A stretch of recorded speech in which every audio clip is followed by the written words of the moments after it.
It's time to talk about some contradictions.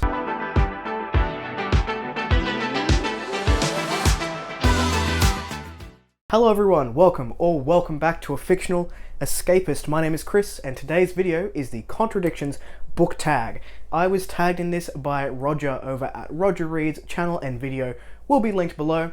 There are 8 questions in this tag to maybe bring to the surface some contradictions that one might have when reading certain books and certain genres. Alright, I will be standing for the next couple of videos because I've just been to hospital with a bad back. Turning 30, not for everyone it turns out. So, it's going to be a little bit weird for a while, but that is okay.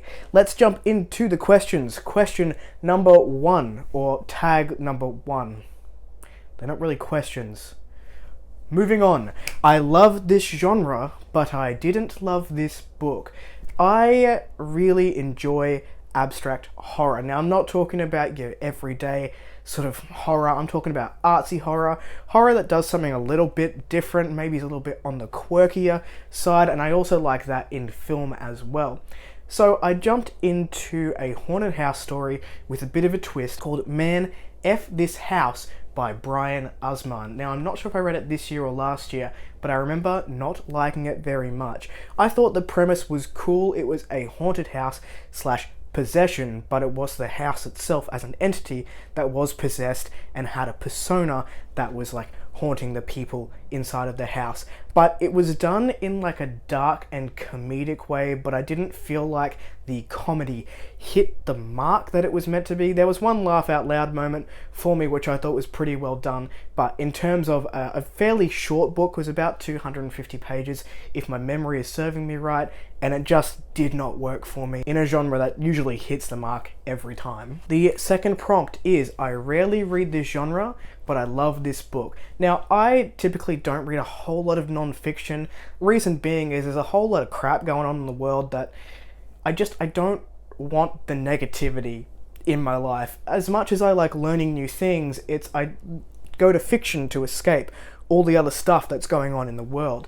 The other side of that is I really do enjoy memoirs and learning about people's experiences that are different from my own. So occasionally, if I am feeling a non-fiction itch, I will pick up a memoir. And for this reason, I want to shout out Brave by Rose McGowan.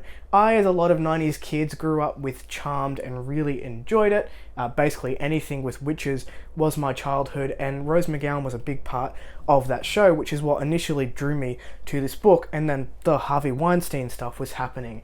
And this book is exactly what the title says. It is so brave, and it will make you question everything you watch, why you're watching it, and just it was such a gut punch, but so well done, so raw, so emotional, and I will never shut up about this book. This book, as well as a few other factors, reminded me that as a trans man, I can still be a feminist and fight for feminist issues even though I don't identify as a female anymore, and why it's important to do so for men to be able to take up these issues as well. So this is a book that will stick with me for the rest of my life, and I absolutely loved it. It was a 5-star read. Even if like the prose doesn't work for you, the impact of the message was just phenomenal. Number 3. I love this trope, but I didn't love this book. I am a sucker for a mentor-student relationship. Like the older person who's done all this stuff before, who is now passing on to a younger person. We see this a lot in coming-of-age stories and coming-of-age fantasy, where we have this mentor figure that is guiding the new protagonist to something or rather.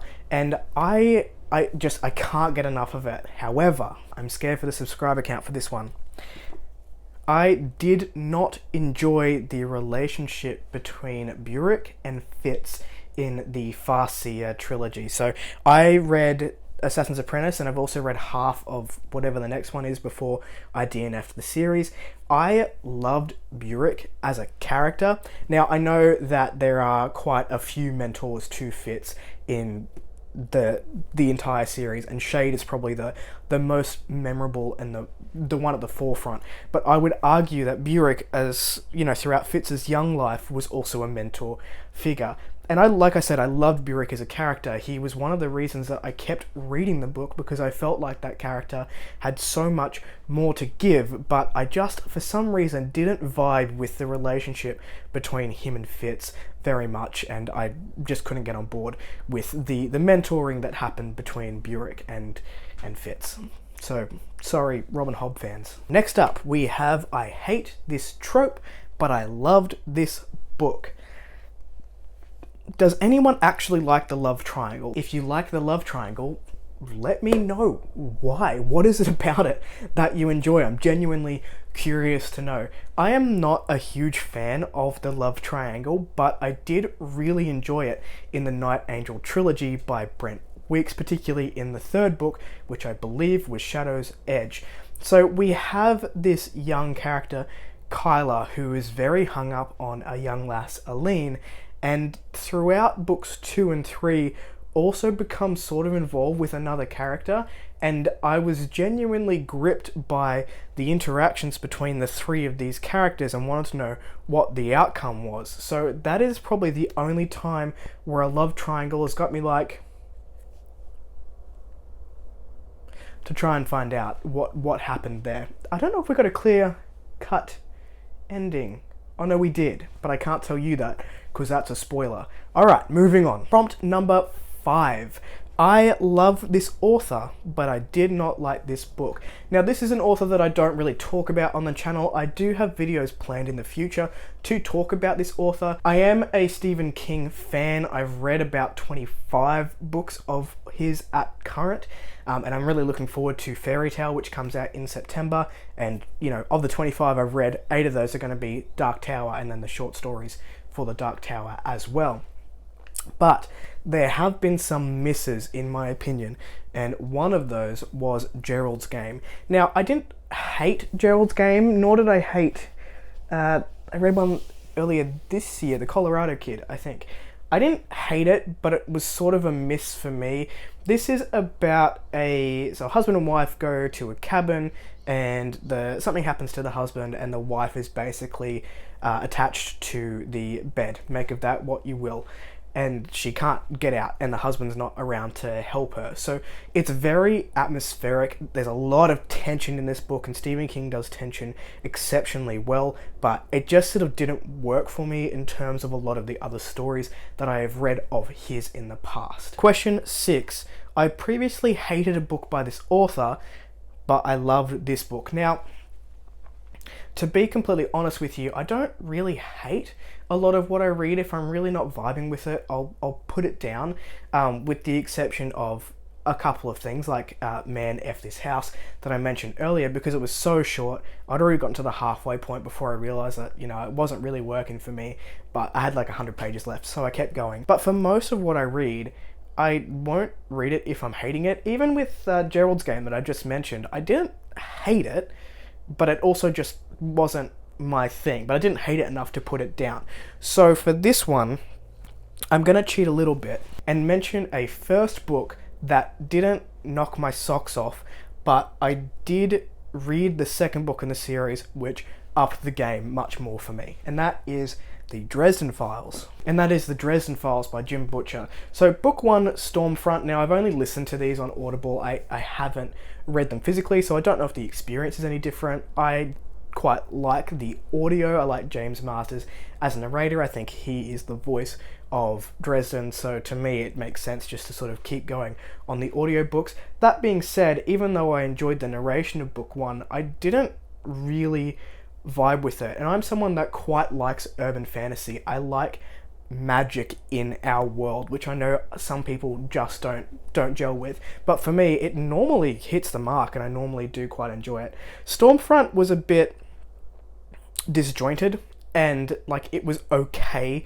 but I was questioning whether I was going to continue on with the series after reading book 1, because there are so many. Now, I have only read the first 2 at this point, so book 1 didn't really gel with me. Book 2 stepped it up a notch, and I really quite enjoyed book 2 and the different creatures and the development of the characters that we got. I mean, the main character isn't my favorite character that's ever been written. He's still sort of like this misogynistic dude that doesn't really understand the current times, but I'm told that gets better. That's the biggest annoyance for me with Dresden, was that he kind of sucks as just a human being, but I'm willing to... Also, the skull. Enough said about the skull.